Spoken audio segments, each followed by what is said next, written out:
It is showtime. Hey, everybody, I'm Rick. Welcome to Talking Habs, where you get your daily fix of Blue, Blanc, Rouge. It is trade deadline day.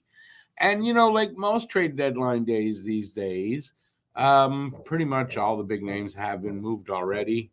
The surprises will happen today. A lot of the small moves will happen today. Montreal has done nothing major. They have made a minor move trading Jan Mysak to the Anaheim Ducks in exchange for Jacob Perreault. An improvement as far as, for AHL players. It's an upgrade, I think.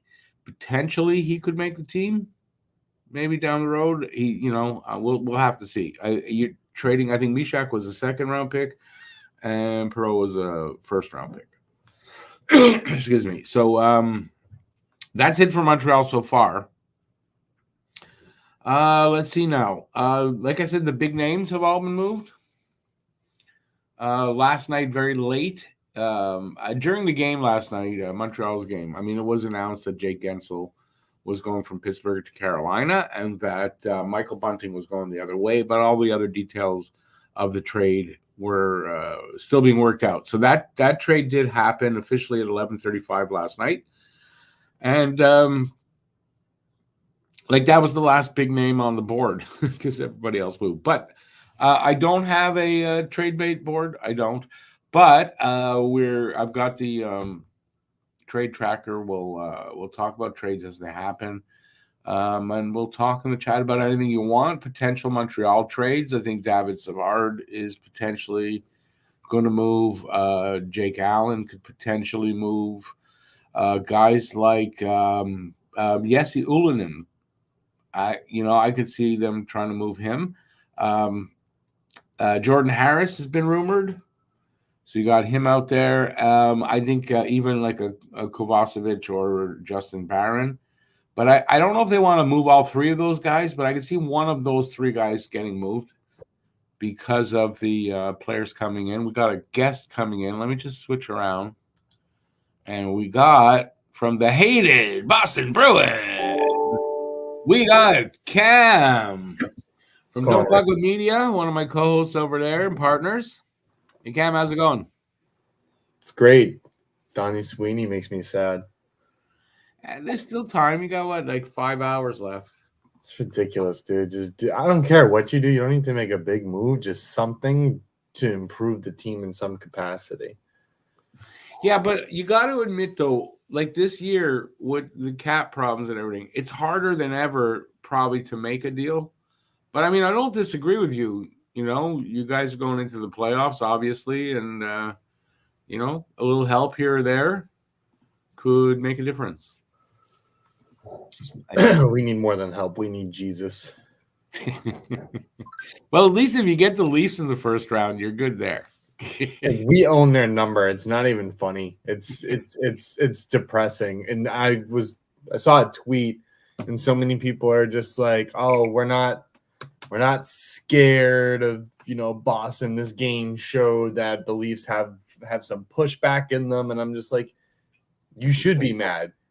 You're far more talented than Boston. We're down 2 defensemen, and you could muster 1 goal. It's not good enough." No, because in those kind of games where it does take heart, they don't have that, and the kind of pushback. A guy's going to get suspended for that. Yeah, that was bad. That makes sense. And then I saw Domi trying to get Marchand to fight. That, that's, I don't know. It's kind of goonery. I don't know if that's pushback exactly.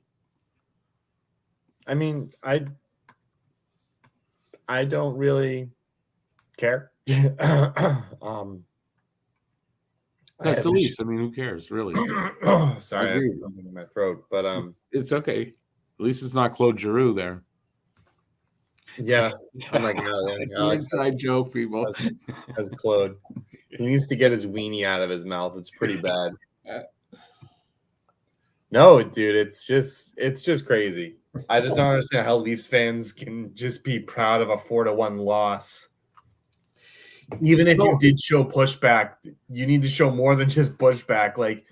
You showed the pushback, and Boston still punched your freaking lights out and still beat you.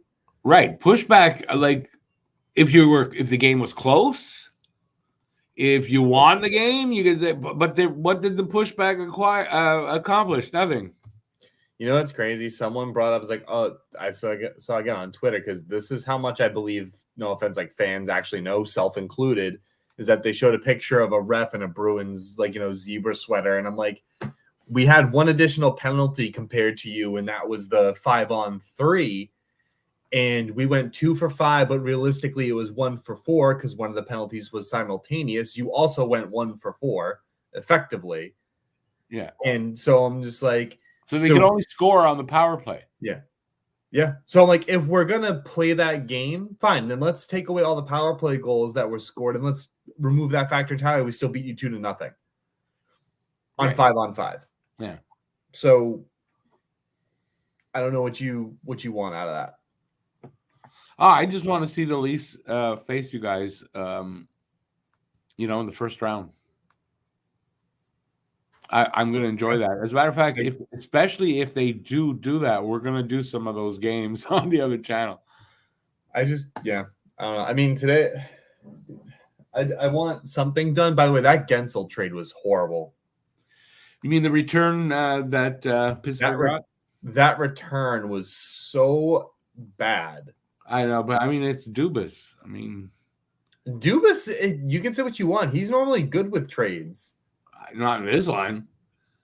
No. I mean, it's essentially Gensel for Bunting. And they're getting like a first round pick. I don't know what the conditions are on it. If they make the Stanley Cup final, they have to make the Stanley Cup final to get that first round pick. Yep. Carolina has to make the final. Yeah. So the Carolina GM was. So what's it become then? I wonder what it becomes. A second? It's a second round pick right now. But I'm still surprised that Pittsburgh gave them Ty Smith. I don't know much about him. Ty Smith was part of the Devils. He was projected to be a very good young, maybe middle pairing, bottom pairing defenseman, but they gave up on him. Pittsburgh I don't think ever gave him the opportunity to succeed. And I think now in Carolina, where their defensive core is so strong, Ty Smith could potentially explode into something. Maybe not. Maybe it's an over assessment of Ty Smith and his abilities. But I think Pittsburgh got fleeced. I mean, I at least heard of Ty Smith. The other three that they got, I mean, I don't know. Is Lucius? Is that one of the kids from the US NDTP whatever team? Yeah, but they're legitimately nobodies. Yeah. I mean, the kid could shoot, but I mean, I was just wondering if that was the kid. Yeah. I mean, they didn't, unless they get that first round pick, like a first and Michael Bunting, and there's a conditional fifth, which I mean that's not going to get you much, but on some prospects, I guess it's a buyer's market, so there's that. But I think you're right. I think Carolina, especially if Gensel resigns there. There's a rumor circulating that, first of all, so there's two pieces to it. So one rumor is that Crosby has requested a trade. There's another rumor saying that Crosby will waive his no movement clause to help the Penguins. There's probably some validity in both of those. Do you think, really? I find it hard to believe Crosby's going to request a trade out of Pittsburgh. That's the one I find hard to believe. I find it difficult that Crosby gets moved out of Pittsburgh. Me too, at all. But I mean, I can see him saying, if you really feel the need, I'll waive for, to help the team or whatever. You got porn going on in the background, I can tell. I could see that maybe, but him to say, yeah, trade me. I don't know. That doesn't seem like a Crosby thing to do. I think he wants to stay there his whole career. Personally. Yeah, I don't disagree. I think Crosby's a great talented player. And I mean, there were rumors that he was linked to Vancouver, and then that would have reinitiated talks with Boston and Vancouver to get Lindholm. There's just a whole bunch, but that's exactly how trade deadlines work. There's a bunch of crap that comes out, and some of it, and if not most, some of it's true, most of it's garbage. Yeah, I mean, it's rumors, right? Rumors, you got to take them for what they are until they actually happen. They're just a rumor. It might not even be true in any way at all. Somebody just sitting there, okay, what can we do? Oh, let's say this. That happens a lot. So, yeah, I don't know. I find that one difficult. We'll see. We'll see if anything comes. You got to think that if Crosby's available, somebody would want to trade for him. But I wonder what the price would be for Sidney Crosby. Minimum 3 first-round picks. Minimum. Because there were I saw a lot of Habs fans talking about like, oh, let's get Crosby. Crosby wants to come to Montreal. Blah blah blah. Crosby does not, nor has he ever indicated that he wants to go to Montreal. That's not exactly true. That's not exactly true. He has actually said it. That he would like to finish it. That he would like if I don't know how exactly it was put because I don't remember it, but I covered this. He basically said that if they were like at the end of his career, he wouldn't mind finishing it in Montreal. There's a difference between saying wouldn't mind and want. No, I get what you're saying, and I agree with that. So but I don't think I don't see him going like to see Sidney Crosby in a different uniform. I don't know. That would be weird. I just genuinely don't think it's happening. Yeah, I don't think so either. But weirder things have happened. You think we'll see any of these kind of surprise trades like was it 2 days ago, the Middlestat to Colorado? I got into an argument with some Buffalo fans on Facebook because I had said Bo Byram is way better than Casey Middlestat. He's proven to be better than Casey Middlestat. And I'm just like, they're like, no, injury prone, X, Y, and Z. I'm like, he has a cup, and he is a stud defenseman, and he's shown that. He's shadowed by Cal McCarr on that defensive core. Do you think, though, that maybe they felt Casey Middlestat, who is not a horrible player by any means, right? No, but he's the player they need and like give them that scoring they need because they've got defense, right? So it's not like they didn't have a ton of defense. Like I kind of think it's sometimes, you look at a trade and say, this guy really helps us so much. He's perfect for here. Yes, we may have to give up something really good to get him. But no, I think that's exactly what happened. No, I think that's exactly what happened. I think that was a hockey trade that had to happen. It's a hockey trade. That's right. Yeah, I think but Colorado lost a little bit out of that. I'm not going to say a lot, but they lost a little bit out of that. You know what, though? If Colorado wins the Stanley Cup and he plays a part in it, like that's significant enough, then they didn't lose, though. I would still say they were competitive enough with that defensive core to even get there. What I thought they needed was a backup goaltender, and it seems. I think you might be right. You might see Colorado involved in a deal today to get a backup goalie, don't you think?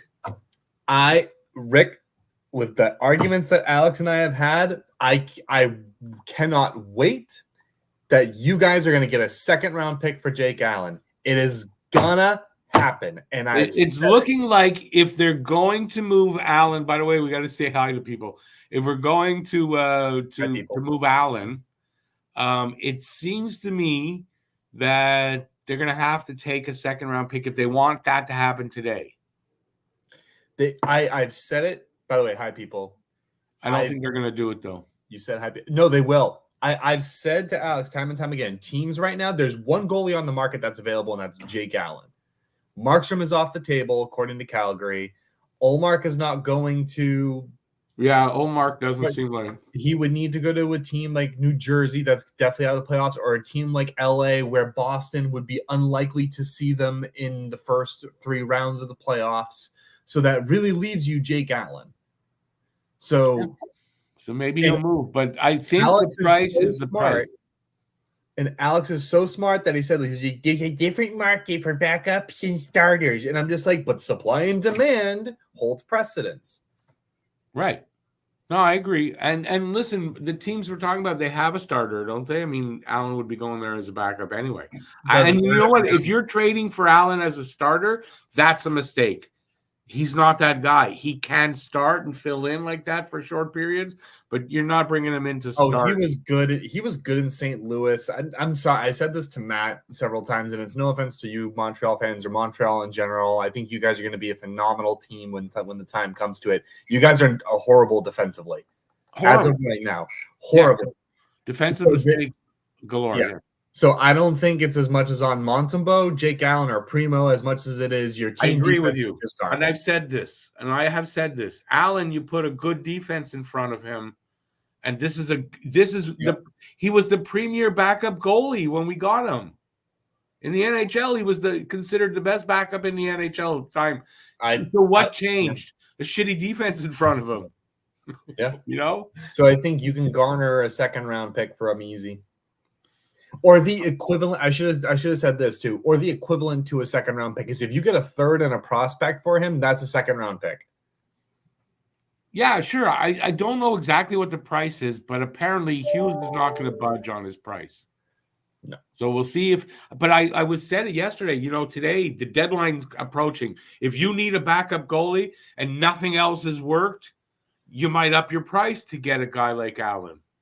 You might say, okay, we'll meet the price. He's the only one available. That's right. So, and if I'm Colorado, because you just showed that you're still willing to go and fight for it. With what you did, you traded Bo Byram. Yep. And so, by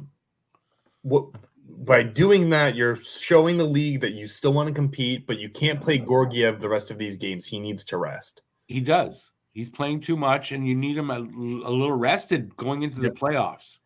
But if you're worried about seeding, you still need a backup goalie that can get you games. And I think Jake Allen is the perfect target for that. I think Jake Allen would do well in Edmonton. But I think you guys need Jake Allen. And you guys are going to get a second-round pick in return, and I'm going to show Alex my cock. Well, that's between you and Alex. All right, I'm going to make it a whole fucking thing. Let's get to some of these people here in the chat. Sorry, everybody. I kind of forgot because it's Cam's fault. He came in. Hey, Guru, how's it going, everybody? Let's see. Hey, Phil, happy trade deadline day. Red Note, there's no trades yet. No trades yet. What are you doing 2 streams? I'm doing 2 streams because just checking in the morning, see if anything's happening, and then we'll check in at the end and see what's going down. You think Jordan Harris is going to move? I kind of don't, to be honest with you.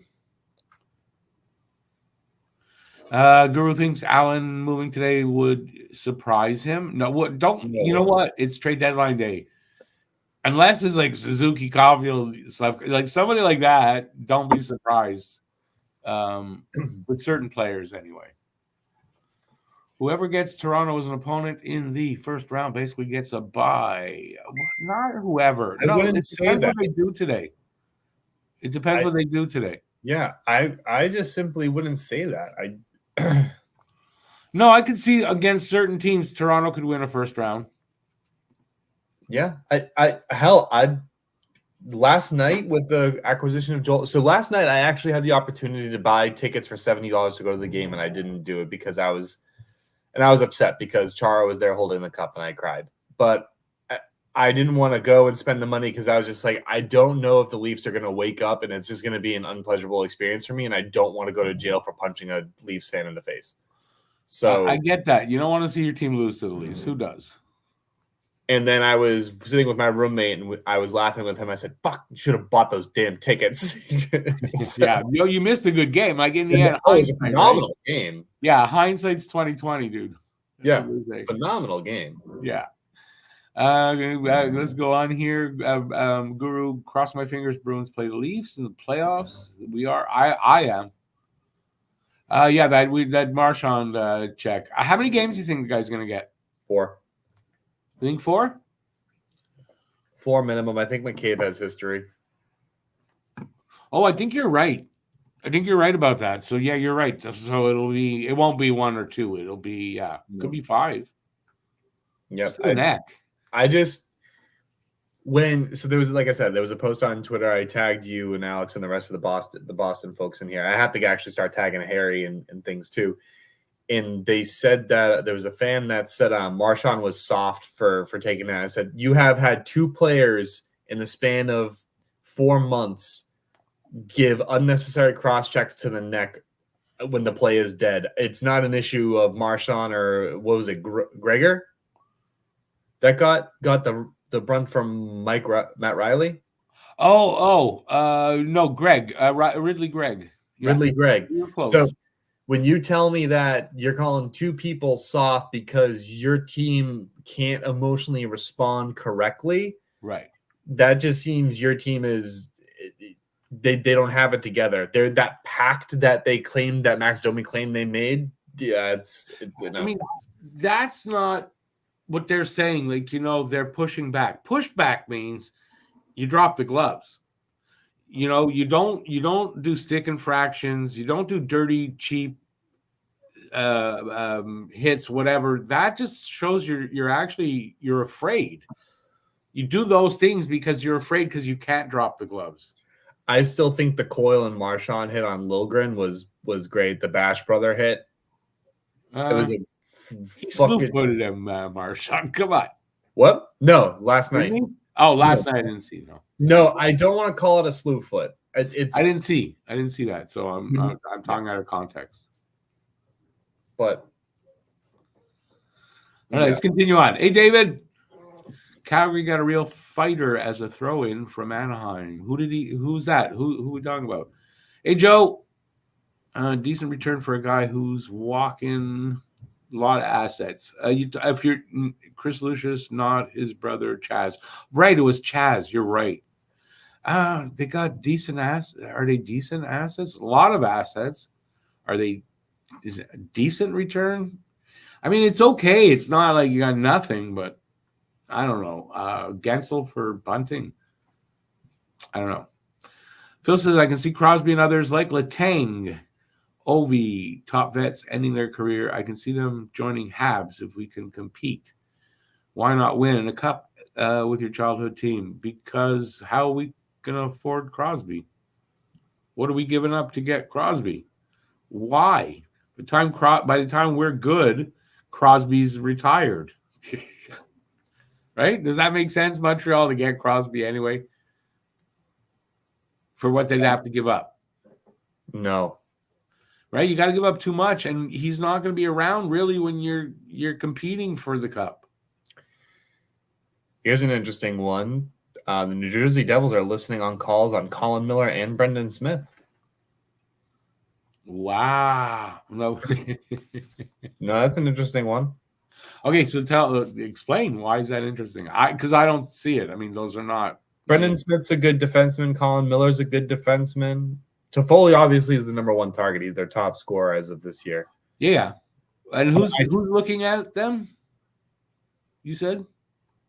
Huh? Who is it that's interested, or there's just a lot of interest? There's a lot of teams in on Tyler Toffoli. This is just coming up from saying first. Tyler Toffoli. Listen, I know that. Tyler Toffoli, I know there's interest in him. The other two guys you're talking about. Sens may make a splash to move Chychrun. Seattle Kraken will either extend or trade Eberle today. It's either one or the other. If they're not, if they don't see the extension, he's gone. I actually would like Jordan Eberle here. I think Jordan Eberle would be a good player for Boston. What do you think you got to give up to get an Eberle? To get Eberle? Yeah. Like, what do you guys have anyway, really? We have so that's the thing. We have roster players. We have roster players and some prospects, but that's really about it. We don't really have picks, and I don't see Sweeney moving out next year or the 2026 first round pick. I just don't see it happening. So you're disappointed that he's not doing anything, but I mean, his hands are kind of tied. He doesn't have much to work with. There's very little I'll agree with Paul Bissonnette on, and Paul Bissonnette and both Ryan Whitney had stated that if you're going to move Allmark anyway, it would make much more sense to do it during a trade deadline where you can likely recoup a lot of value for him while his value is still high, because you're not going to run a 1A, 1B situation in the playoffs because that messes with things, and it did last year, and it showed. So I like their point. I'm just like, if you're going to move them and if you have people willing to pay, have them pay.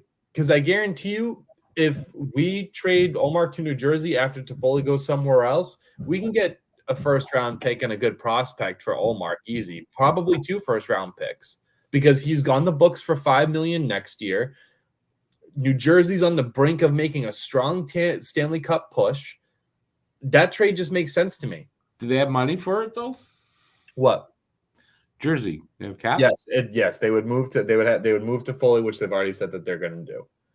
Okay, now let me ask you this: for Boston, since that kind of is like your only move, don't you think other GMs know that? And it's like maybe the answers are ridiculous returns. Well, that's going to bring my point too, because Alex and I were arguing about the whole Tarasenko trade to Florida, and I had said if Florida knows, if Florida knows Tarasenko, that's where he wants to go. Ottawa, you can't call someone that they got fleet. Like if I have a gun to my head with something, like if I have no choice to do something, I can't say it's my fault. I can only say I had to do what I had to do because you have no leverage. I have no leverage. And I think, by the way, everyone, and I know some of you who probably watch or listen to our podcast, Pucking Around Podcast, you guys know Alex. Alex and I love each other. We are good friends. Yeah. Oh yeah. We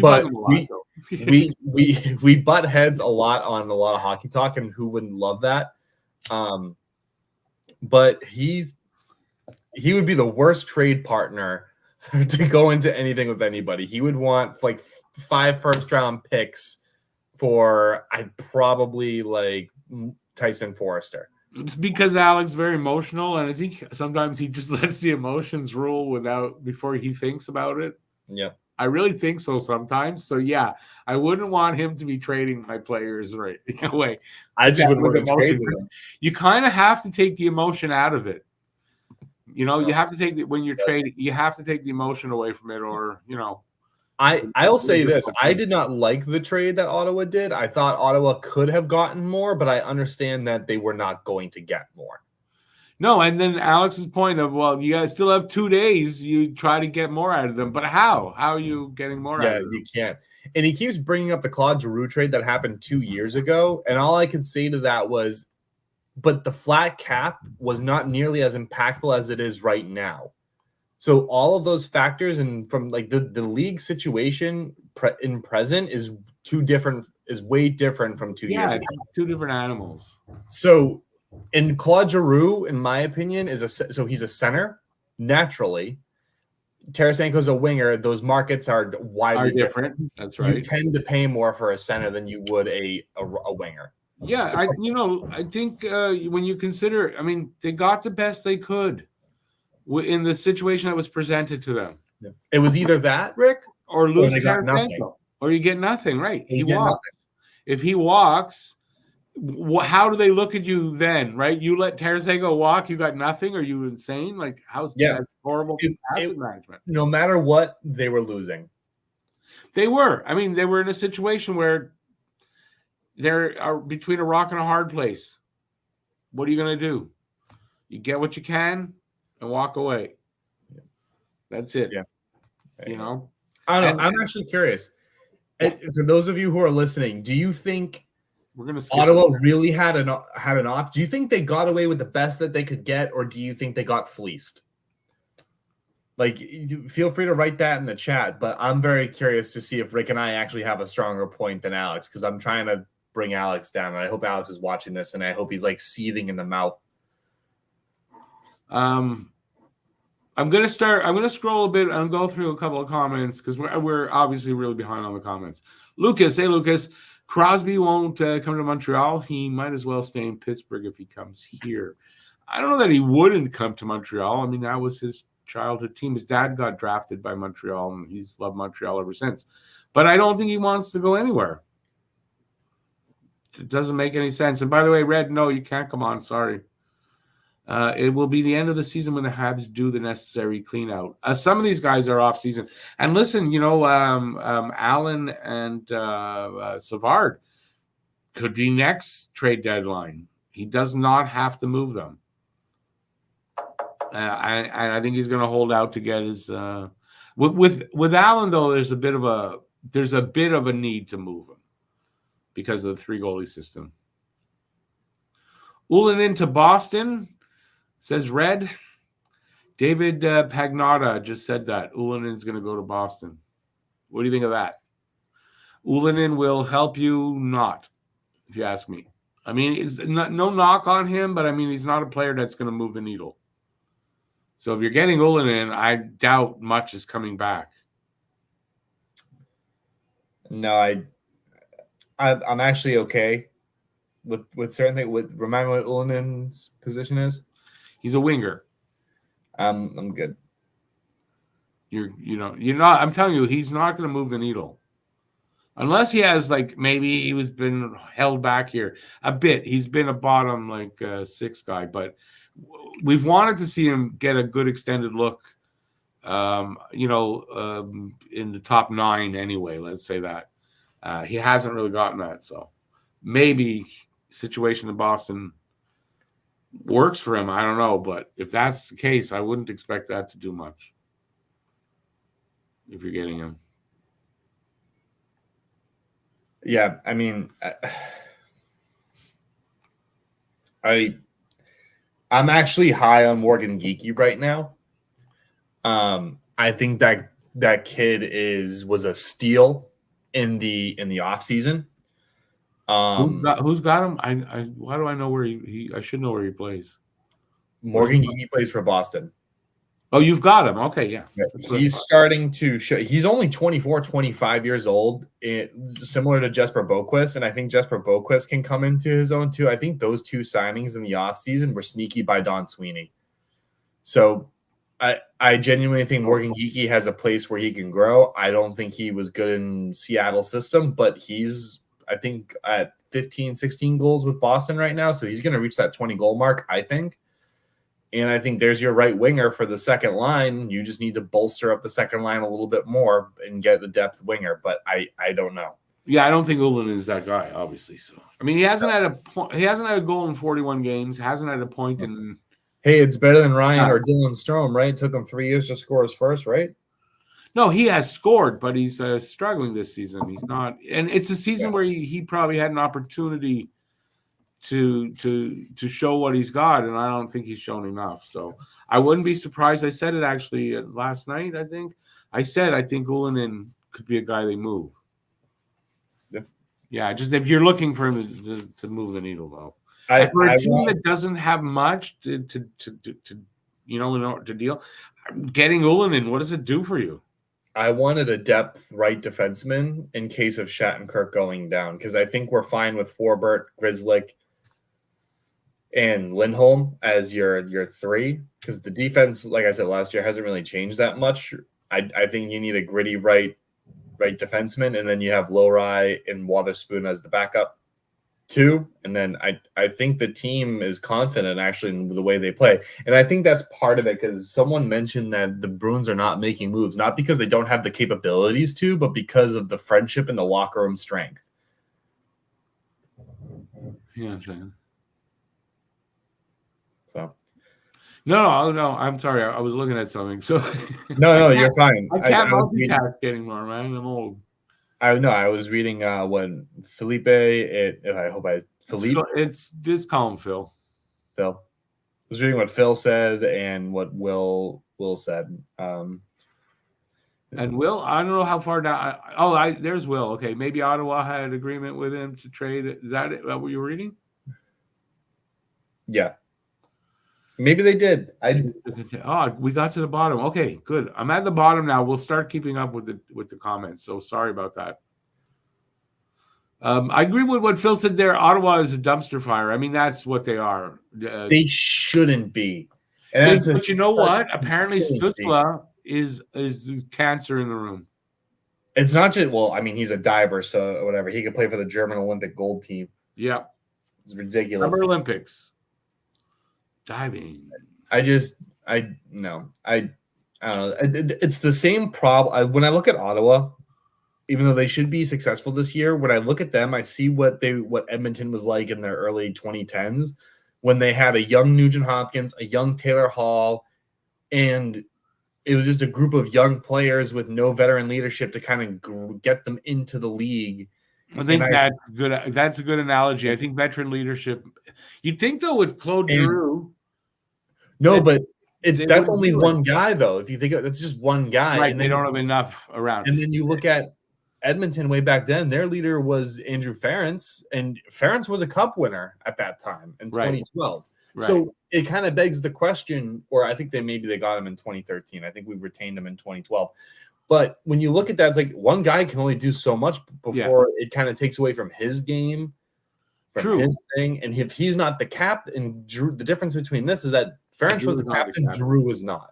Right. So it makes it difficult for Giroux to kind of be like, to say something because it's kind of not the role. Yeah. So I think what you're saying here too is that Brady Tkachuk is a little immature, and he's not maybe the right leader for that team. Whereas in Montreal, we're not seeing any of that, and that goes well for Nick Suzuki as a leader and the right choice to be captain there. Yep, I think captain selection was poor. We're full of young kids. We do have veteran leadership, so that's good on them, and it shows the importance of that. Yep. A veteran leadership, right? Look at Ottawa, lacking it, should be better. That locker room apparently is really bad. If Ottawa had Tortorella, that'd be completely different.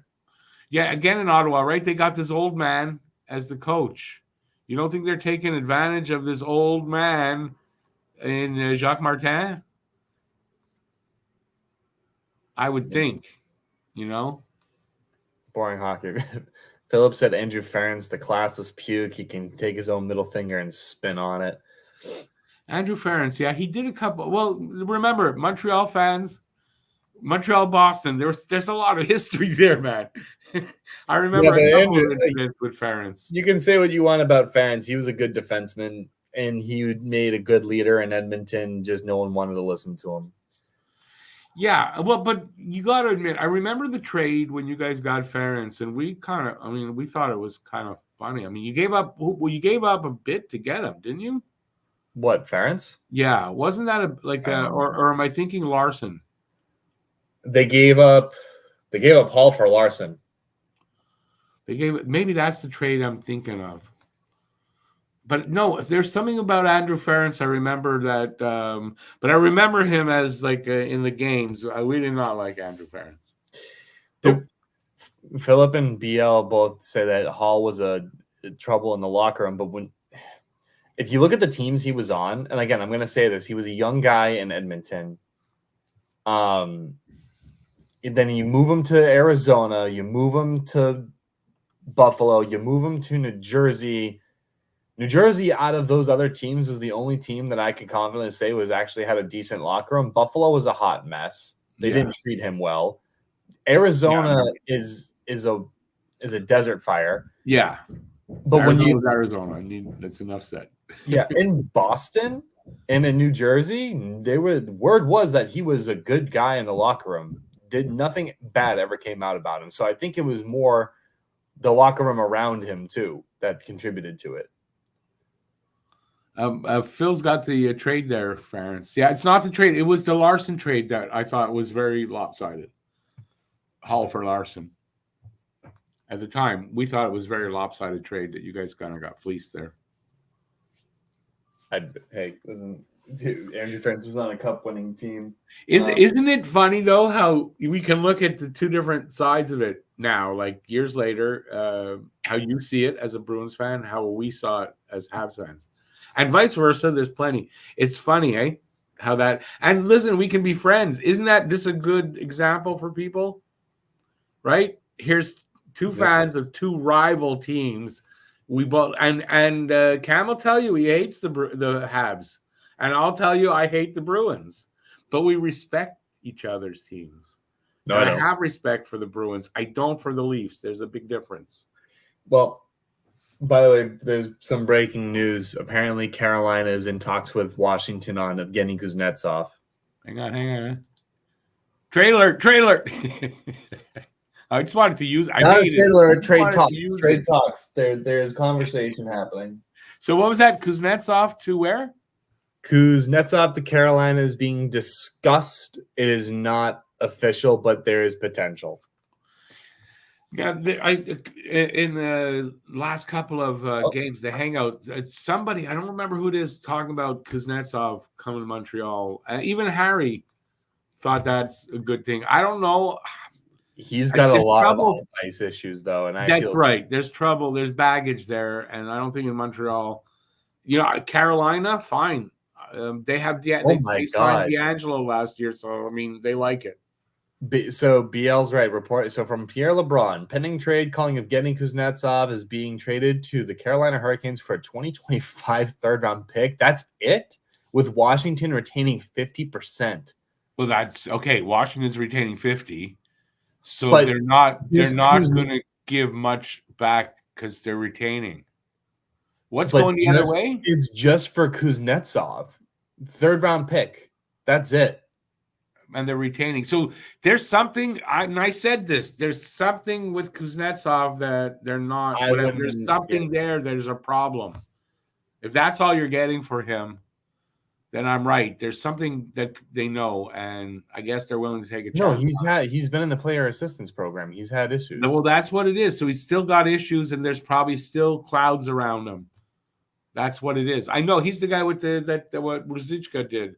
He did that first, right? With the cocaine. Wasn't that Kuznetsov? Yeah.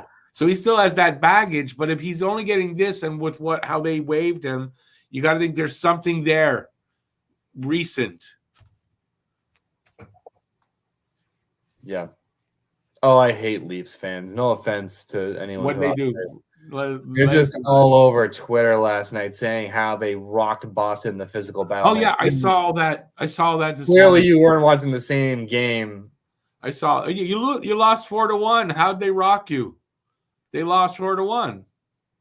Yeah. Did they not take that into account that they lost the game badly? That's fine. Hey, if it was a boxing match, fine. I'll give you a win. That's cool. But I'll take the cup home with me at the end of the day if that's what it's going to take. Like I said, if it was 4-3, 3-2, if it was close like that, maybe they got something to say, but they lost pretty badly 4-1, like Montreal did last night. Allegedly, the trade is going to go through. Well, okay, we'll have a trade to announce when it happens. At least there's something. There's nothing today. We're almost 11, and there's nothing. There's a ton of phone calls. I know, but it's almost 11. So you know what's going to happen? So here's the thing, Rick. You can near the deadline 3. There's going to be a ton of shit. We're going to find out. Oh yeah. No, all they have to do, they just have to submit to the NHL. Yeah, it has to be. Trade has occurred. They don't have to have the paperwork. Can take. It has to be faxed. It has to be faxed, and then they get a lot of them, so it takes them a while to go through them. So as long as they got in by 3, they're good. And they just have to notify. Yeah, they just have to notify that there is a trade that occurred. Yeah. The details are being worked out. That's right. That's it. Yeah. It has to just register that, yes, there's a trade. And then they'll get through it and announce it over the next. So that's why I'm coming back at 2 to 4, because for a good hour after the deadline ends, we're going to get announcements. Okay. BL said that Kuznetsov did. Yes, he did. Kuznetsov did recently get through the NHLPA wellness program, but when this happened, you think maybe he's already relapsed and they know, or he has he's showing signs. Yeah, there's got to be. That's why they freaking waived him like they did. It's Kuznetsov you're talking about. Yeah, to get waived and nobody touched him. Yeah, I'm surprised even Carolina is interested. I'm surprised Washington is only taking a third and retaining 50% of that salary. I would have asked for a second, and minimum a second round pick. And I kind of think Carolina is just looking at it as a bargain. If he works out, we got him at a bargain rate. We'll give it a try. We don't care about the shit in the locker room. They signed D'Angelo last year for the second time. No, they waived D'Angelo. They put I get it, but they had signed him knowing who he is, so they're okay with that shit, I guess. It doesn't fly in Montreal. People thought they come to Montreal. he wouldn't fly here. There's no way they'd have done this.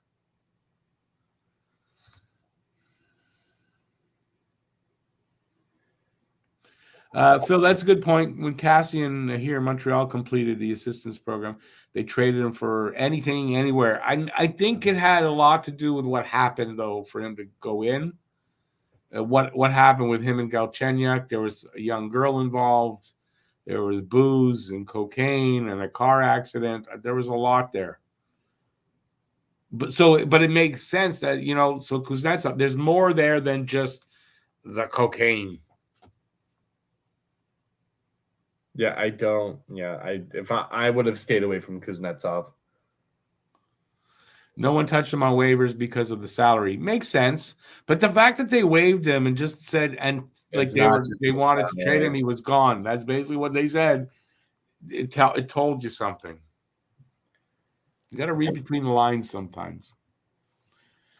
Do I think there's going to be other trades, Red? I mean, yeah, there's still hours left. Anything big or blockbuster? Probably not. I bet you this year, because of the cap situation, so many things are, everything's being held so tight to the chest.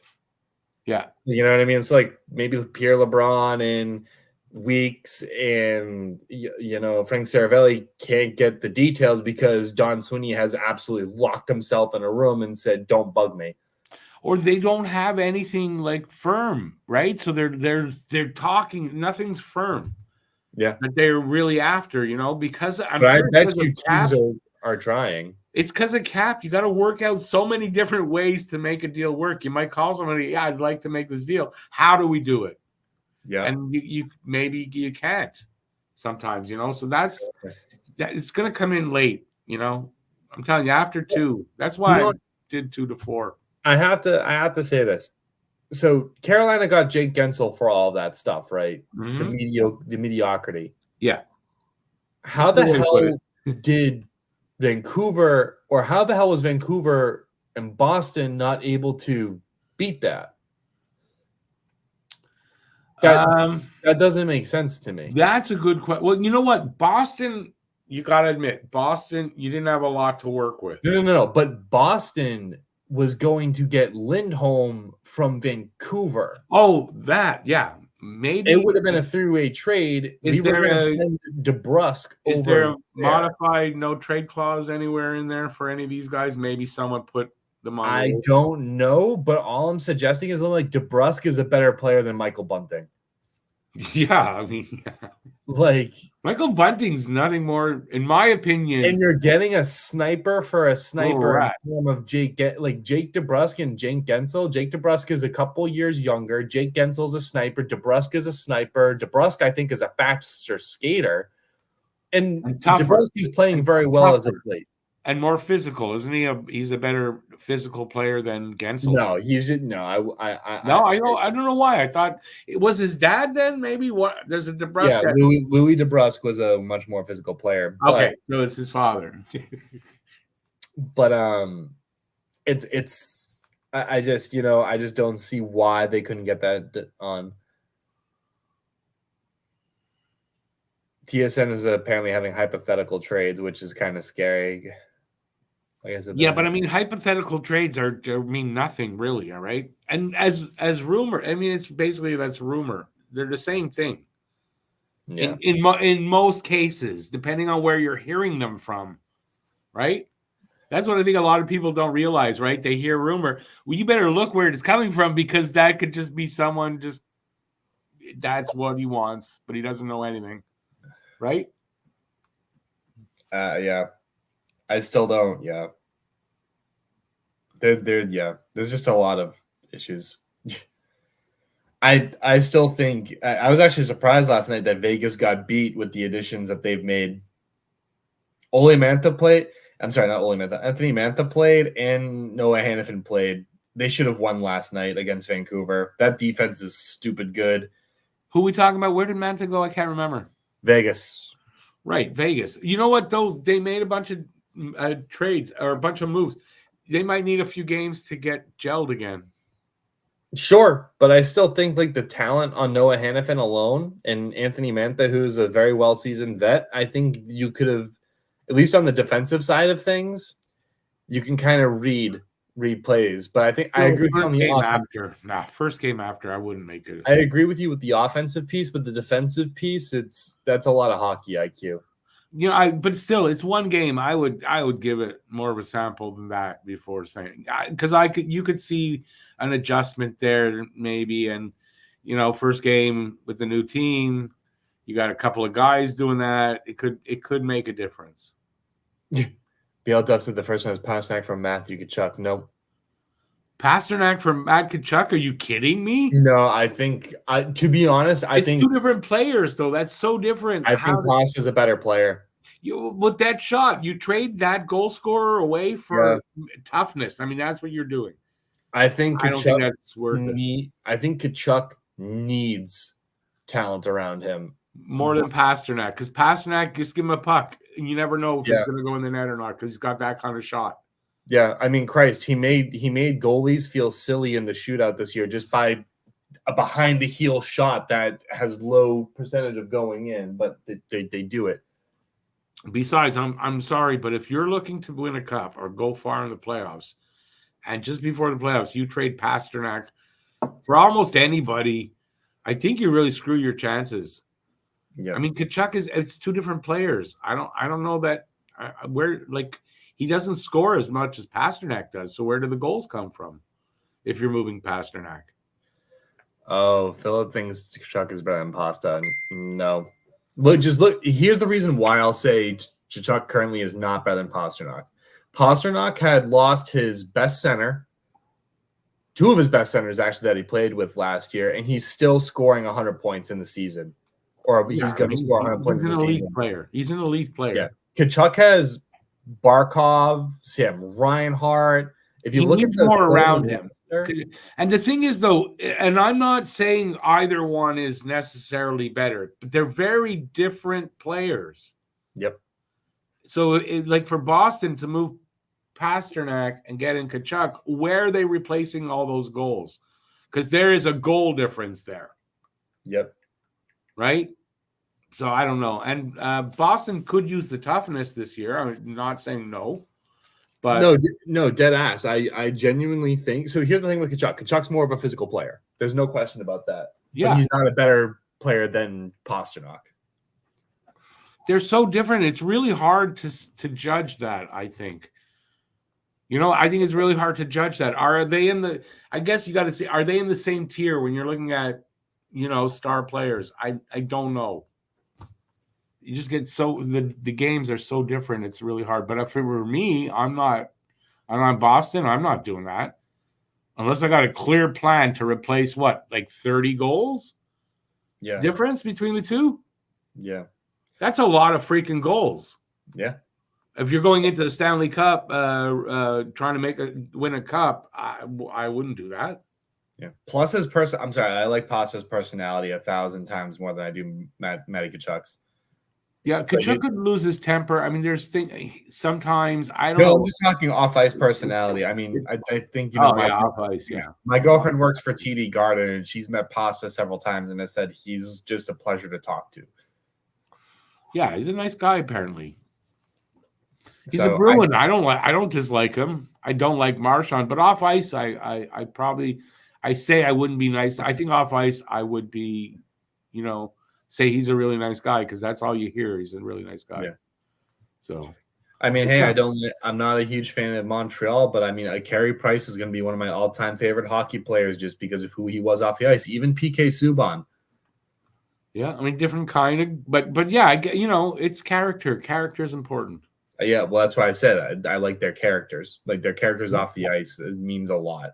And it's what we're going for here in Montreal. Kent Hughes, and he's going for certain things. One of the things that's big for players that are coming to Montreal is character. Yeah. And so some of these players that guys are rumoring them to be after, they don't fit the mold. I think there's a kind of a mold of certain things that are going to be a Montreal player. And that you got to fit that mold. I think Boston's the same way because it's the culture thing, right? Yep. Boston's the same way, and they've been known for a certain type of, for how many years? Well, that's what I'm saying. Like, but that's why I say you got to be careful with who you bring in the locker room because You gotta be. Culture. If you don't have a sustainable culture, you won't have a winning culture because those translate. If you have a good culture in the locker room, if you have believability, not only just within yourself but within your teammates around you, that's a good culture. That's a winning culture. Caring for your teammates around you is super important. Yep. The support, then that's why I think Boston can also afford to be conservative in this trade deadline because everyone on that team loves one another. Everyone had spoke out when they said that they had lost Foligno, when they had lost Hall, when they had lost Hathaway. They all said this was the hardest thing to watch them go, but we understood the whole point. Yeah. Hall and Foligno both had said on their exits that we don't hold it personal. We understand. It's the way the game works. We love Boston. We love everybody. But then, of course, now that they're in Chicago, Foligno has to chirp Boston. Well, and you know what? You think of the mindset, and you've played hockey, so you know this, right? They got to live there and play there. They got to embrace being there. So that's you can't look at that like, go look at the trade or talking like he has no choice. I do the same thing. You do the same thing. Yep. Right. You got to embrace where you are. And that's the truth about hockey. You could be in 5 different places in your career. Yep. And you got to embrace them all. Like people are talking about Edmondson going to Toronto. He's going to do things to disrupt them. No, he's not. He's on the team now. He's going to embrace it. As much as it makes you want to vomit. I was going to say players are they know it's a business. They know it's a sport. They're like, and you can't hold them hold that against them. Like Jake DeBrusk was an Edmonton Oiler fan, I believe, growing up. And that doesn't mean when he plays against Edmonton that he's going to not play the game. Like they're professional in this. They know That's right. Plus, they've all played on different teams, growing up. They understand they can go to a new team and embrace it. You kind of have to do that. Unless you're Tony D'Angelo, in which case, unless you're a big asshole, they're out there. They're definitely out there, and those are the guys that you go, why is he moving all the time? Sorry, Anthony Duclair's up there. Yeah. He just got moved. This is a guy that almost perennially moves at deadline. Yeah. Last night, Max Domi.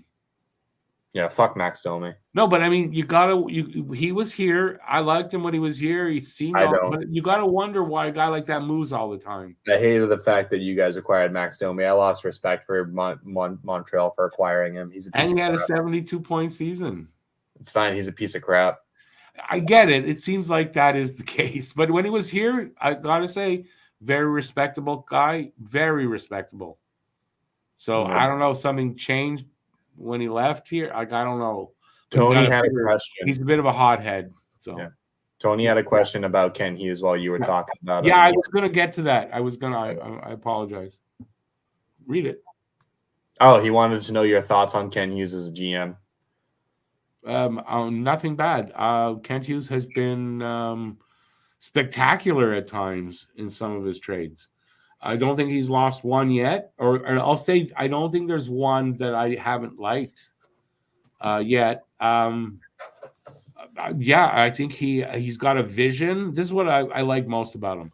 He's got a vision for what he wants this team to be, how he wants to build this team, and he doesn't waver, no matter what the fans say or the results on the ice. Even at times, he doesn't waver because he's got a vision, and I can see the progress, and I don't understand why a lot of fans don't see the progress. The wins aren't there, but the progress is there. And I'm really happy. I'm totally on board with Kent Hughes and the way it is official, by the way. There is a trade. It is official, by the way. Evgeny Kuznetsov is officially a Carolina Hurricane.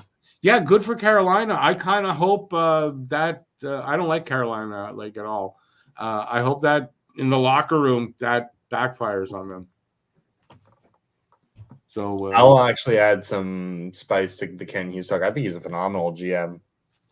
I think he overvalues certain Montreal pieces, though, for sure. I don't know if it's overvalue or maybe you're right, but I mean, he sets a price and he He holds for sets a that price, but he's like, I don't think it's definitely an overvalue, but he knows how to play the market.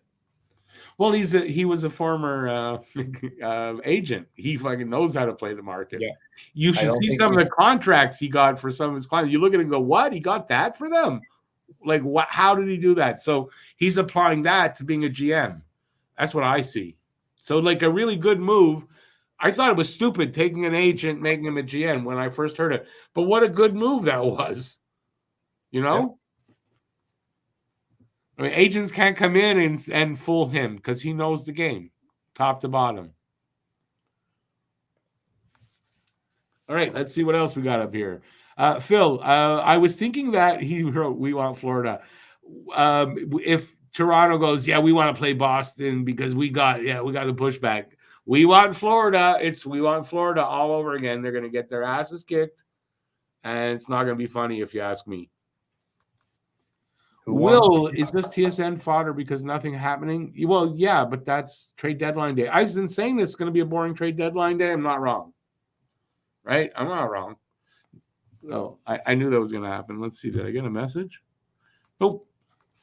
I should change my message and my notification sound. I should change them, like make them different, but I'm an idiot.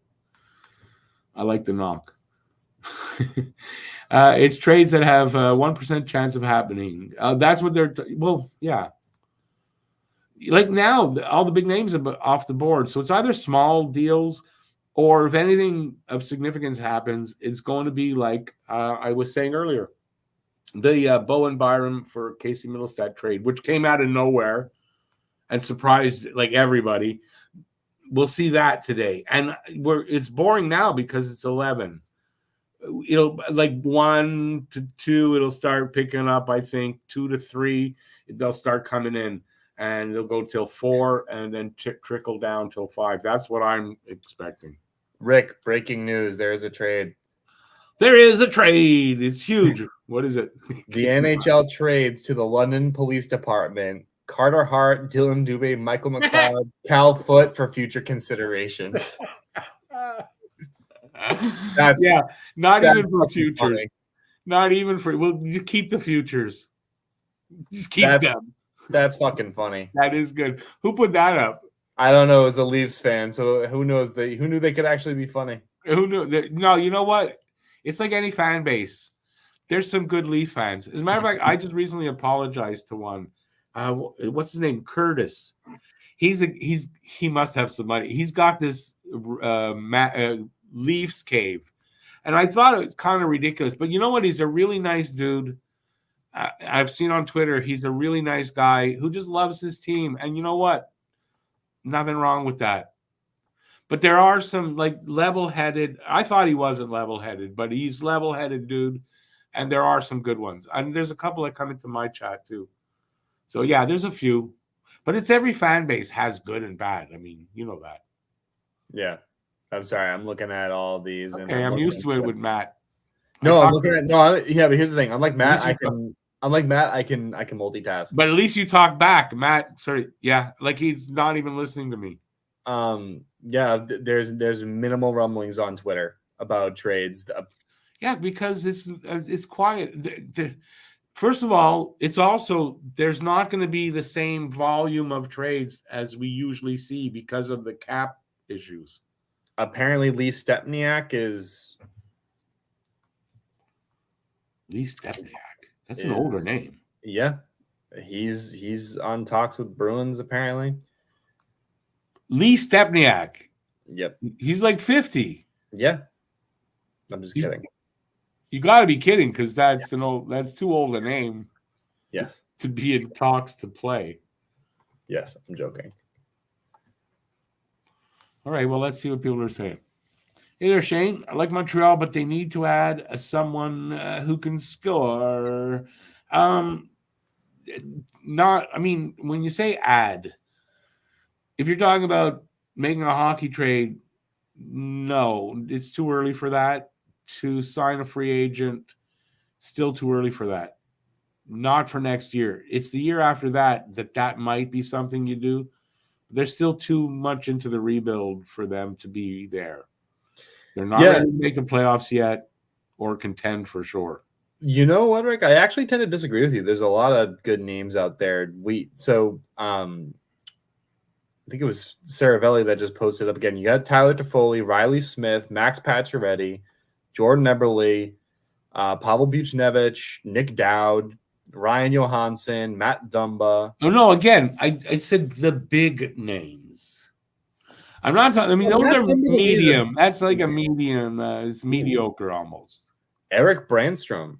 That's an interesting one. There's definitely going to be some moves.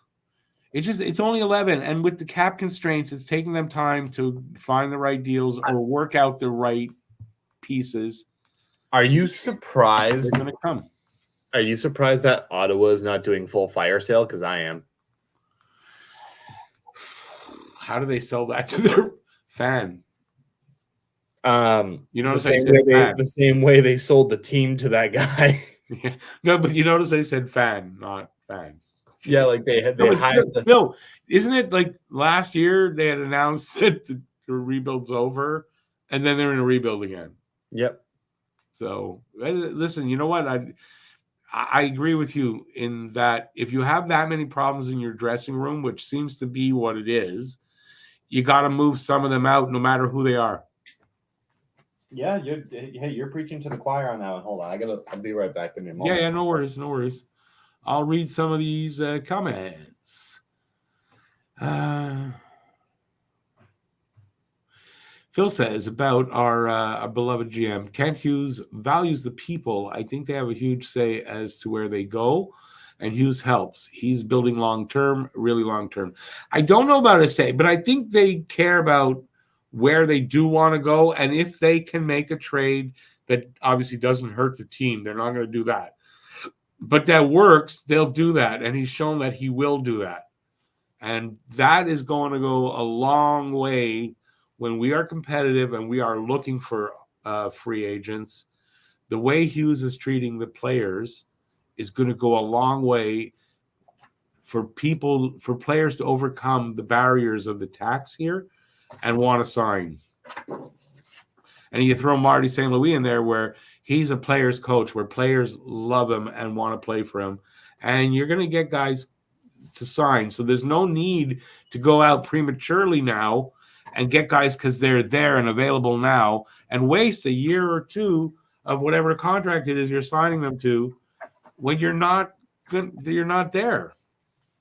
And you could say, well, you could get there because of them. No, because if you don't fix the defense yet, you're not going to get there, because we've seen teams that are strong offensively and suck defensively and they do nothing. Leafs, cough. Yeah, exactly, right? So Montreal going out and acquiring big names now, it's redundant. Yeah, I don't the right word. I don't see the point. I don't see Montreal going out and acquiring big names. I don't see the point that they need to.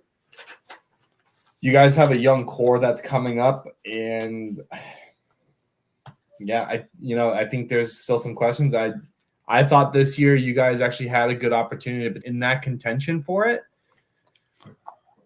But you guys had significant injuries, and I think that's what really did you in. I think next year you're going to make a splash. And next year we could be in contention for that. But that doesn't mean they should go out now and do that, because they don't know.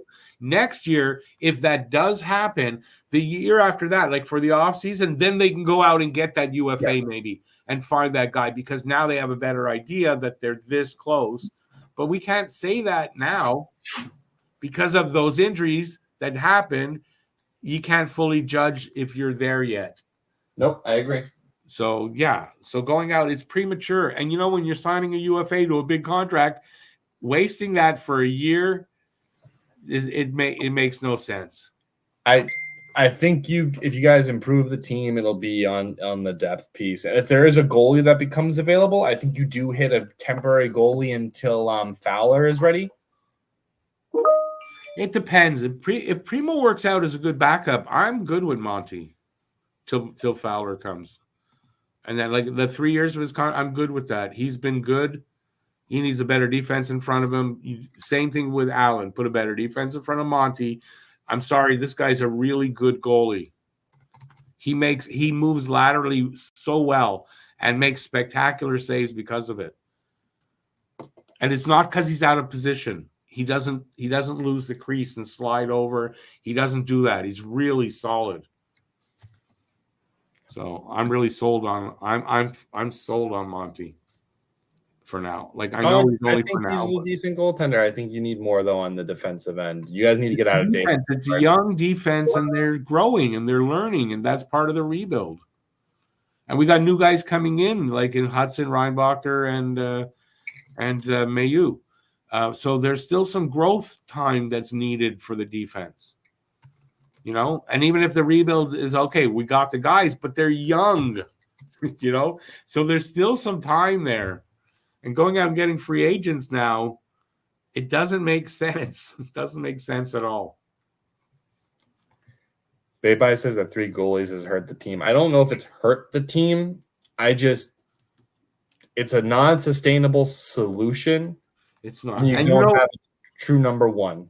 I would think that they would have solved this 3-goalie system in some way if we didn't have those injuries. Because I agree with Baybye that it's hurt them, but it's in a year where you're rebuilding, and it doesn't make the same difference as it would if we were contending for a playoff spot. And I think if that were the case, then Allen would have been gone for sure. Buchnevich is likely to remain with the Blues. Well, you know there's going to be people on that board that aren't going to move. Someone posted on Twitter. So after all these wonderful moves that these teams made, the Canucks win, the Knights lost, the Leafs lost, and the Oilers lost after all these moves. Yeah, again, I say it's just one game after the moves, basically. So I wouldn't judge that. Oh, we got a surprise guest. Hang on, I have to realign us. Hey, Alex, all the way from Tampa Bay. How's it going over there? What's up, guys? What's up? How we doing? We are we're doing okay. That was playing my bad. I was listening to the stream as well on YouTube. I had to close it. What's up, guys? We are we're waiting for actually there's no official trades yet, and we're over an hour. It was supposed to go only an hour. No, there was Kuznetsov just happened, right. Yeah, and there was also an extension that just happened. I don't know if you guys heard this. Jordan Eberle extended with the Kraken 2 years, $4.75 million. Well, looks like he's off the board. He's off the board, Cam. There goes Eberle. No, I think you're right, Rick. I think all the trades are because I think every single trade is going to come in the last hour and a half. I think we'll see 1 or 2 trickle in before that, but I agree. I think we're going to see anarchy in that last hour and a half. It's why I made the streams the way I did. From the second one's from 2 to 4 because I know that last hour. I knew it was going to be like this, and the last hour will at least be exciting, and that's why I'm really actually really happy you wanted to come on, Cam, because I knew it was going to be quiet. I didn't, and so now at least I had someone to talk to. Oh, Rick, does that mean you like me? Yes, of course I like you. Oh. If you were wondering. Alex, same thing for you. I love you guys. Oh, you don't have to lie to partners, guys. You're my partners. Don't lie to Alex like that. What are we doing? It's so much better to like your partners than to just be in business with people. I fucking hate you. That is very fair. I absolutely agree. I love you guys too. Cam drives me crazy, but I love him. Exactly. Hey, the same thing with Matt. I've been with Matt now for 3 years. Okay, no, we can all agree Matt drives us all crazy. Matt drives me crazy too. We all know that. Yeah. But I love the kid. He's a great kid. He's a good guy. I mean, that's what matters. You're all good young men, and I'm really happy to be working with you guys. Okay, it's not even Valentine's Day, and I'm like we're a month professing my love for you guys. Jeez. Some perverted old guy. So we'll call it belated love. Some perverted old guy professing his love for these young men. And today, that's not so bad, right? Today's world, it's not so bad.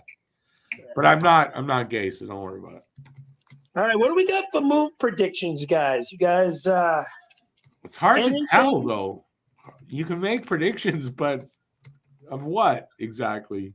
Well, let me ask this. Do you guys expect a surprise name that hasn't been talked about really to go off the board? It happened, 2 days ago with Buffalo and Colorado, right? I was saying that. The Middlestat and Byron. That trade shocked me. Right. And with what's left out there, it's probably going to be a shocker. But not Byron. Byron. I know. Byron. I didn't expect Byron to be the same thing with his name. I screw up his name. Yeah, that one came out of the blue. No one really heard about that or thought about it. You're going to see trades like that, I think. I'm trying to think who's a name. I mean, Lawton has been dangled around for the Flyers a little bit, but I have a feeling he ends up staying put at least for the rest of the season. And I don't think he sounded like a guy that teams would use as a plan B that couldn't get on Getzel. Maybe Vegas would make some sense for him, or the Rangers if they want to throw a couple bucks that way. But at the end of the day, I have a feeling he ends up staying personally. Who did you just mention? I was looking at something. Scott Lawton. Oh, for you guys, yeah. Yeah, because Danny Briere has been consistent. He wants it first for him. And while he might get it, at the same time, I have a feeling that he's also kind of weenish about even moving him just because of how important he is to the locker room. His actual production of play, I feel like can be replaced by Ryan Poehling. He's pretty much the same type of player and younger. But at the end of the day, it's just Lawton has been a leader in that locker room for so long. Yeah, so if he's in the midst of a push, they probably would rather wait till the off season before moving him. Yeah, so if they're gonna move him, you gotta give them what they're asking for. Yeah, it's gonna be the minimum of a first. Briere so if you can't get a first, and it's a buyer's market, it's gonna be hard to get that first. It's a buyer's market. I mean. It would, and honestly, even if he gets the first, I could see Briere like laying back on pulling the trigger just because of where this team is positioned right now. You just beat Florida without 4 out of the 6 regular defensemen for the second time this year in Florida. Right. You never know. You never know what happens when you get into the playoffs. Well, I think that's the biggest piece. But they deserve to make it. You got to give them that chance to make it. If you're going to get there, give them a chance to do well. Well, and I think that's the biggest piece, though. If we look at it too, like sometimes it's just getting to the playoffs and seeing what happens there. Like, you know what I mean? It's not as to me. It's well. Not look at Montreal in 2021. We backed in. We literally backed into the playoffs and went all the way to the final. Did you guys belong in the final? Maybe not. Got killed in the final, but you never know. But Carey Price was on one knee. It's like what I said about Florida last year. Did Florida really belong in that final? No, they didn't. They did because they got to the playoffs and earned their way. But I know what you're saying. You go at the start of the playoffs, you look, they're not. They don't. They're not. I think when you say earn their way to the final, like were they the best team on paper or one of the best teams on paper last year? No, I think we can all agree with that. But saying I think they earned their way there just based off of the way their goaltending was, the way they kind of found their juice. That's the beauty. That's the beauty of the playoffs is players can step up and shine and carry you right to the end. Can I say this? John Tortorella, if he does not win the Jack Adams, but what he has done with this Flyers squad this year, and I get what's happening in Vancouver with Rick talking. He's been great too. But the Flyers' expectations were so dirt low this year that the fact that he has them winning games like they were down 4 of their regular 6 defensemen and beat the best team in hockey. For the second time. He should probably be a finalist. They swept Winnipeg. Like, in my opinion, if he doesn't get it, I'll be stunned. No, Alex, I agree with you, and I know I'm not on the screen. I'm somewhere else at the moment. Yeah, no worries. He should be a finalist. Excuse me. Yeah, no, genuinely, I have no problem with that. I genuinely think Tortorella has always been a good coach, and I think he should. There's no question in my mind. I love Torts. You can argue he absolutely has a shelf life. His message is only going to work for so long, and I agree with that. He's more of a veteran. He's here to stabilize this locker room and build a culture. And he has done that and then some so far. Whatever this team does in the playoffs. That's what we're doing here. That's what they're doing here. By the way, I got to answer this one. Phil, it says, hang on, it just scrolled up. When did Montreal begin their rebuild? When Max Pacioretty was shipped to for Suzuki? That's a long time ago, 7 years. No, that's not when they began the rebuild. They began the rebuild with the new administration. No matter what the old administration did, the new one came in with a new direction. That's totally different. You got to discount what happened before. You got to. You can say, well, but it's been that many years. Well, whatever. But at least now they're in a freaking direction. Bergevin didn't really have them going in any particular direction. So it's 2 years. We're in the almost finished 2 years of the rebuild. Should have been sooner, in my opinion. Should have been what? Should have been sooner, in my opinion. You guys would be kind of right there as of right now. 100%. But they didn't want. They did retools and resets, but no rebuilds. New administration came in and said, didn't really say it, but they're doing a rebuild. They admit it now that it's a rebuild, if you want to call it that. You can't do that half in, half out approach. You can't, because it only works for so long. No, a retool and you know what? When you're a top team, you can maybe do a little tweaking as a retool or whatever. But when you're like we were, you got to, like you say, you got to go all in, and stick with it too, which is why. That was my big gripe with Chuck Fletcher. Like, he never picked the direction. He had this half in, half out bullshit approach. Right, it doesn't work. He was terrible at it. It doesn't work, and you have to stick to your guns. You got to stay, and that's what I love about Hughes is that he does that. He sticks to his guns. This is what I want. You got to give him that for sure. Yeah, he's been a good consistent. GM. Montreal needs to trade for more picks. Well, you know what the crazy thing is? People need to understand that the NHL is not going to die tomorrow. You know what I mean? There's always going to be another year, and I think people fail to recognize that too. So you want long-term success, you got to have patience. Got to have patience.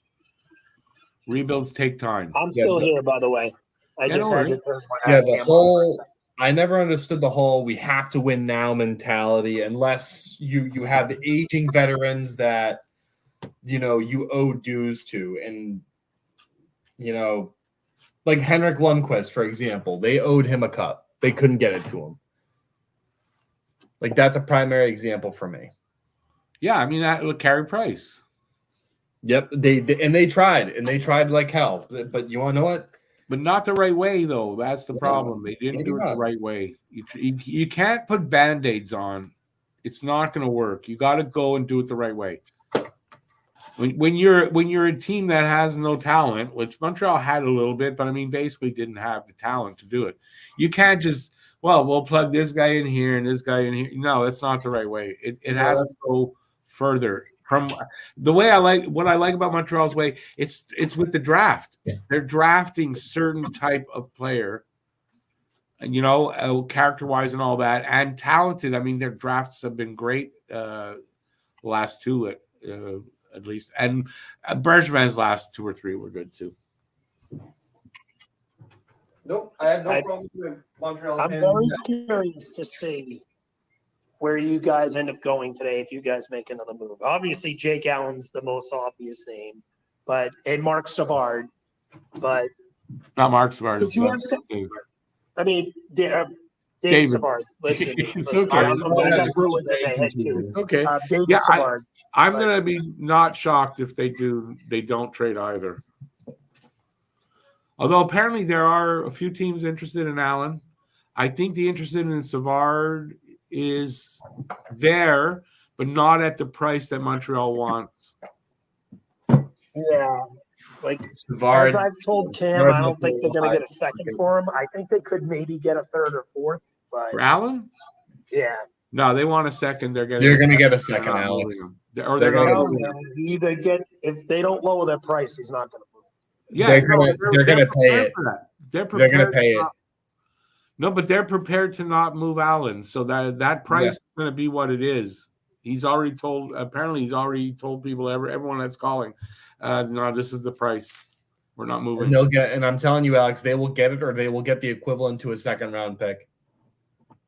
We'll see. I just can't see it at the end of the day. I could see You don't him. have You to see it, but you don't have to see it. But Colorado is desperate for a backup goalie. Edmonton could be desperate for a backup goalie. Well, the thing is, Colorado just gave up a first. Do they really want to give up a second too for a rental backup that they're only going to use for like 5 to 6 games? It's not a rental backup. He's got another year. Well, 1 extra year. I'm sorry. That's right. So it's not really a rental. So I don't know. I feel like at the end of the day, Carolina also just put Antti Ranta on waivers. Yeah, Ranta's having a bad rookie goalie. They got more too. But Ranta's having so back and forth with Carolina's goaltending situation. There's some moments I say that I think they should add a goalie, and then there's some moments I look at Kucherov and say you should just work with him and see how it works, because he's been an absolute stud to him. He has. He's been good. His numbers are good. And Anderson and Erson are the 2 rookie goalies of the Metro that have just been playing out of this world ever since they were put in that position. Anderson's back. He played last night against us, and he played well, so they don't need a goalie. Yeah, and so I don't see why Carolina – the only team, like I've said, is New Jersey. And that's if New Jersey can't – and they miss out on some of the other options. No, I agree Colorado needs a backup. Georgiev is playing way too much. Yep. That I agree with, but the thing is, would they give up that price, already giving up a first-round pick earlier in the third-rounder? It might not be a second-round pick, Alex, but it will be the equivalent to a second-round pick. And it's going to be last minute. It'll be last hour. Because I agree with you that there's 2 separate markets, but when there's only one, there's also a supply and demand thing that holds much more precedence than the different types of goalie markets. Do you think Omar still moves? No, I don't think. Here's the thing: I don't think he moves. I never thought he would move. I said that they should. They should move. No, you said he was moving at the deadline. I could pull up the chat if you want. Well, no, it's not that he was. Is that's the only? What else do they have to get money or capital back? Yeah. They should move him. Yeah, he has. You said he was moving at the deadline. You didn't just say he should. You said they should. They should. He has to get maximum value. But do I think they pull the trigger on that? Probably not. Yeah, it doesn't look like it. I think that's an off-season move. That's why I've been saying I think he'll move. It wouldn't be off-season. I don't think it'd be off-season. I think it would be next year. A lot of money's coming in the off-season when it's right around draft time. I feel like trades like that, because draft time's kind of like that secondary trade deadline. If I'm telling you this, if not today, it will be at the next trade deadline. Probably because we have all the defensemen coming off the books. They're going to need the goalie tandem again just to kind of help them out, and they're going to need to pay They're going to need to pay Swayman. They're going to need some stuff. And I guarantee you, if they keep Bolmark, that might get Swayman's price down a smidgen because Swayman loves playing with him. Swayman's your goalie of the future. We all know that. So, yep. I got to hop off for a few minutes, fellas. So I'll be back. Well, why don't we do this? Because it's an hour and a half. I wasn't planning to go this long. I'm going to be back at 2. You available? Yeah. I'll try back at 2. I can't make any guarantees, but I'll try. No, I'll put the link in the Facebook chat there, and if you guys want to come in, but I'm back at 2. But I'm going to take off here too because me and the lady are going to the zoo. Before you go, let me show you my view from my hotel. Nice. Okay. Thanks, fellas. Gotta go. Okay, see you later there, Cam. Alex, be careful, when you go to the zoo. They might keep you. Be careful, they might keep you, man. No kidding, right? I'll take some pictures. Amalie Arena tomorrow from the Lightning Flyers game. Yeah, nice. That's gonna be cool. You should enjoy that. Yeah, that's gonna be a good time. Fun. But I'll talk to you, Rick. Yeah, listen, I'll put the link in there. If you can come in after. It's at 2 to 4, so there's lots of time. Cool. All right, I'll see what I can do. Thanks, and enjoy your day, man. Have a good one, bud. Ciao. All right, everybody. Like I said, I'll be back at 2. There's a possibility I'm going to be on Harry Rice's channel for about a half hour. I don't know if we can work it out to get on there, but I might be doing that. But I'll be back at 2. Cam will be joining me. Matt won't be able to. He's at work, so he's not going to be able to.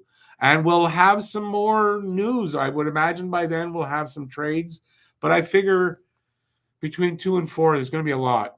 Probably a lot of small ones, but there'll be whatever, and we'll have something happening then. But thanks, everybody, for being here during the day. Appreciate it. It was a lot of fun. I'm sorry if I missed some comments. Can't help that at times. But like I said, we'll be back at 2. Please join us, and we will do the best we can to bring you all the trades that have happened or will happen in the time that we're on.